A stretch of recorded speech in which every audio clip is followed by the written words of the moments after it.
नमस्कार, मैं जनमत शिवम गौतम। और जिस तरीके से खबर आ रही है कि मलेशिया के प्रधानमंत्री रह चुके महातिर मोहम्मद को उनकी ही पार्टी ने पार्टी से बाहर कर दिया है।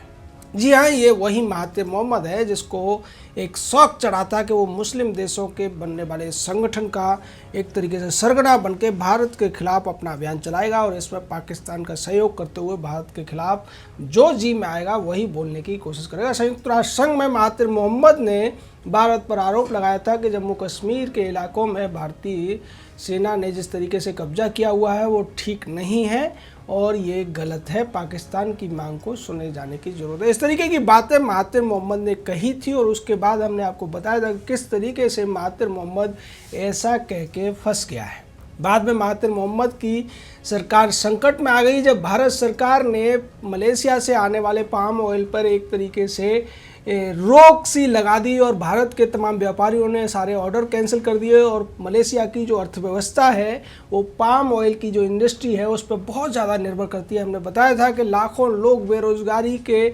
कगार पर पहुंच गए थे इस खबर के बाद में। और उसके बाद मलेशिया में उठापटक शुरू हुई, जिसके बाद महातिर मोहम्मद को अपनी सत्ता गंवानी पड़ी और महातिर मोहम्मद की जगह पर मोहिउद्दीन यासीन ने प्रधानमंत्री के तौर में मलेशिया की सत्ता को अपने हाथ में लिया।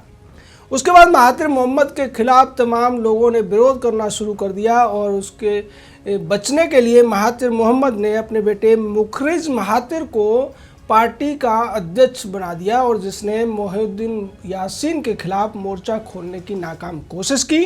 और जब ये बातें बढ़ने लगी तो पार्टी ने महातिर मोहम्मद को पार्टी से ही निष्कासित कर दिया। उसके साथ 4 और बड़े नेताओं को निकाला गया। यानी कि जो भी भारत से टकराने की कोशिश करेगा, भारत के खिलाफ बोलने की कोशिश करेगा तो उसको इसी तरीके से अपना अंजाम भी भुगतना पड़ेगा। अब महातिर मोहम्मद के अंजाम को देखकर बाकी लोग भी समझ रहे होंगे कि किस तरीके से एक सच्चाई के साथ चलने वाले देश के खिलाफ जब आप बोलते हैं तो आपके यहाँ भी आपका विरोध होता है, आपके खुद के ही लोग आपका विरोध करने लगते हैं और आपका अंजाम बहुत बुरा हो सकता है। ये आपको ध्यान रखने की ज़रूरत है। महातिर मोहम्मद जिस तरीके से पाकिस्तान के पक्ष में एक दबाव समूह बनाने की कोशिश कर रहा था और तुर्की के राष्ट्रपति अर्दोगन के साथ इमरान खान को सपोर्ट करता हुआ नजर आ रहा था, यही तो दो देश थे जो यूनाइटेड नेशंस के अंदर भारत के खिलाफ बोलने की जरूरत कर रहे थे। जबकि पूरी दुनिया भारत के द्वारा रखे गए तर्कों को,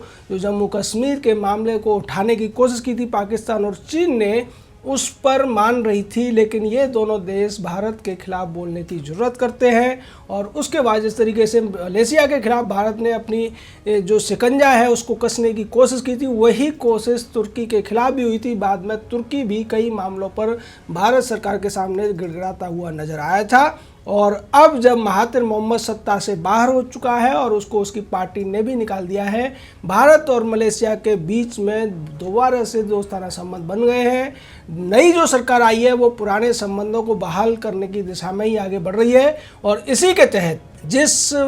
जाकिर नाइक को बचाने के लिए महातिर मोहम्मद ने तमाम तरीके के कुतर्क दिए थे, उसी जाकिर नाइक का भारत में प्रत्यर्पण होने की अब संभावनाएं बहुत ज़्यादा प्रबल हो गई हैं, क्योंकि मोहिउद्दीन यासीन पूरी तरीके से भारत सरकार की हर बात के साथ हैं और उन्होंने कहा है कि भारत और मलेशिया के बीच जो पुराने संबंध हैं उसको बहाल रखा जाएगा और हम भारत के खिलाफ किसी भी साजिश करने वाले का साथ नहीं देंगे। सीधे तौर पर पहले भी मलेशिया के अंदर बहुत से ऐसे लोग थे जो जाकिर नाइक को संरक्षण दिए जाने का विरोध कर रहे थे। महातिर मोहम्मद से गुहार लगाई जा रही थी कि जाकिर नाइक को भारत को सौंपा जाने की ज़रूरत है, क्योंकि ये व्यक्ति वहाँ पर तमाम तरीके की आतंकवादी गतिविधियों से भी संबंधित रहा है, देश विरोधी गतिविधियों से संबंधित रहा है। और ऐसी स्थिति में एक जो मित्र राष्ट्र है उसका फर्ज बनता है कि ऐसे अपराधियों को वापस उनके देश को सौंपा जाने की ज़रूरत है। लेकिन महातिर मोहम्मद इसमें इस्लामी कनेक्शन जोड़कर उसको एक पीड़ित या फिर फंसाया हुआ व्यक्ति बताने की कोशिश कर रहा था, जिसकी वजह से प्रत्यर्पण को रोक दिया गया था। अब दोबारा से भारत सरकार ने, विदेश मंत्रालय ने प्रत्यर्पण की प्रक्रिया शुरू कर दी है, जिस पर जल्दी ही वहाँ की सरकार निर्णय लेगी और उसके बाद जाकिर नाइक नाम का ये बहरूपिया भारत की जेलों में आएगा। उसके बाद इसको सज़ा भी मिलेगी। निश्चित तौर पर यह कूटनीतिक तौर पर बड़ी जीत है और एक अच्छी प्रक्रिया है। साथ ही साथ ये उन देशों के लिए भी संदेश है जो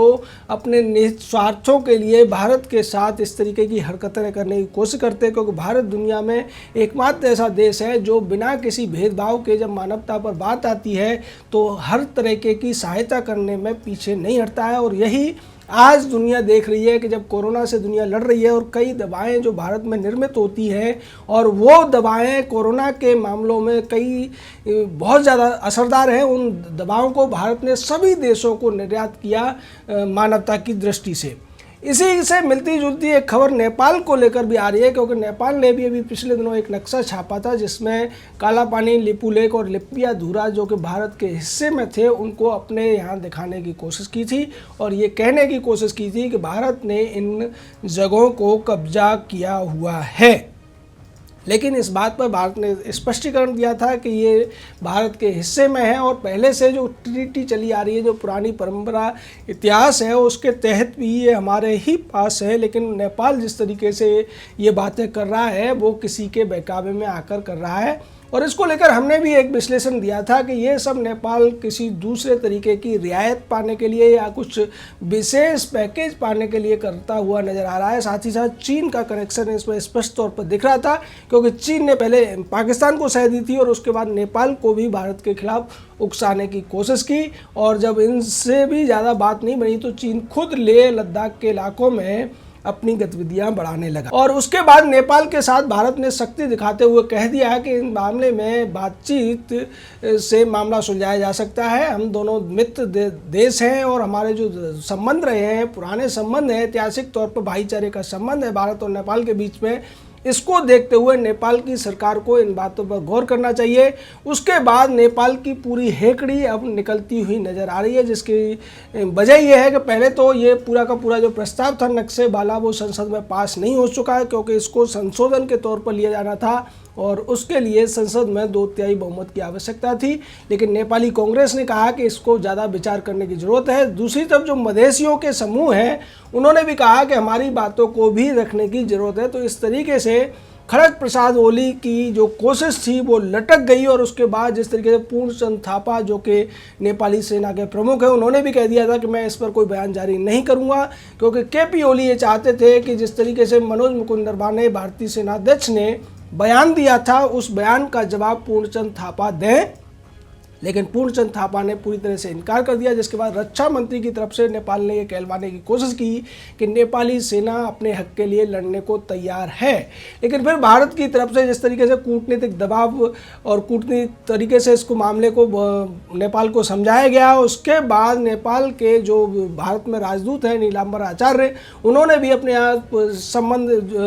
इन संबंधों को लेकर पूरी तरीके से स्थिति स्पष्ट कर दी और नेपाली मीडिया में छपा के नीलांबर आचार्य के साथ में बड़े अधिकारी बात नहीं कर रहे हैं, छोटे अधिकारियों से ही उनकी बात हो रही है। लेकिन अब नेपाल ने कहा है कि हम पूरी तरह से बातचीत करने को तैयार हैं, पर भारतीय विदेश मंत्रालय की तरफ से ये कह दिया गया है कि आप पहले जो विश्वास है उसको कायम कीजिए। भारत और नेपाल के संबंध बहुत ज़माने से रहे हैं, लेकिन बीच में ये सब करने की जो कोशिश हुई है उसको दोबारा से ठीक करने की ज़रूरत है। यानी सीधे तौर पर भारतीय विदेश मंत्रालय ने एक संदेश दे दिया है कि हमें बातचीत की ऐसी कोई जल्दी नहीं है, हम आपकी मदद पहले भी कर रहे थे और अब भी कर रहे हैं, कोरोना के मामलों में भी हम पूरी तरीके से नेपाल की मदद कर रहे हैं। लेकिन अगर इस पूरे संबंध को बिगाड़ने में कुछ गलतियां हुई हैं तो नेपाल को उसको सुधारने की ज़रूरत है। सीधे तौर पर भारत सरकार ने ये कहकर नेपाल को स्पष्ट कर दिया है कि आप अगर किसी के दबाव या बहकावे में आकर भारत के खिलाफ कोई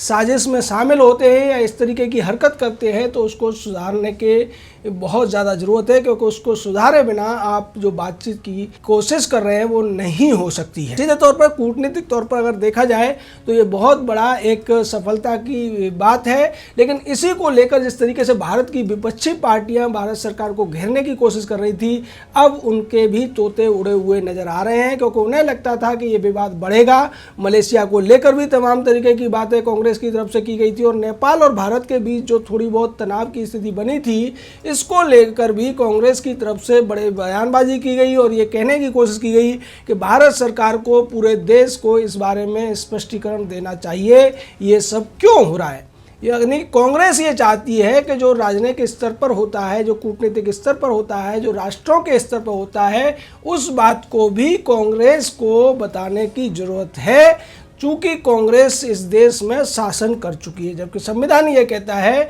कि बहुत से ऐसे मामले हैं जिनमें गोपनीयता की जरूरत होती है और सरकार के जो काम होते हैं उसमें गोपनीयता की शपथ भी ली जाती है। जब प्रधानमंत्री या मंत्री शपथ लेते हैं तो गोपनीयता की भी शपथ, पद और गोपनीयता की शपथ ली जाती है। वैसी स्थिति में जो इस तरीके के मामले होते हैं उनको सार्वजनिक नहीं किया जाता है। राजनीतिक स्तर पर क्या हो रहा है, कूटनीतिक स्तर पर क्या हो रहा है, ये बताने की ज़रूरत जनता को नहीं होती है। जो ज़्यादा ज़रूरी होता है वो सरकार अपनी तरफ से बयान विदेश मंत्रालय की तरफ से दिए जाते हैं और उसी का असर है कि ये मामला इतनी आसानी से और इतनी जल्दी सिलटता हुआ नज़र आ रहा है। और दूसरी तरफ महातिर मोहम्मद जैसे लोग जो भारत के खिलाफ साजिश करने की कोशिश कर रहे थे, भारत के अपराधियों को बचाने की कोशिश कर रहे थे, अब वो भी पूरी तरीके से अपने अंजाम को भुगत रहे हैं। जय हिंद, जय भारत।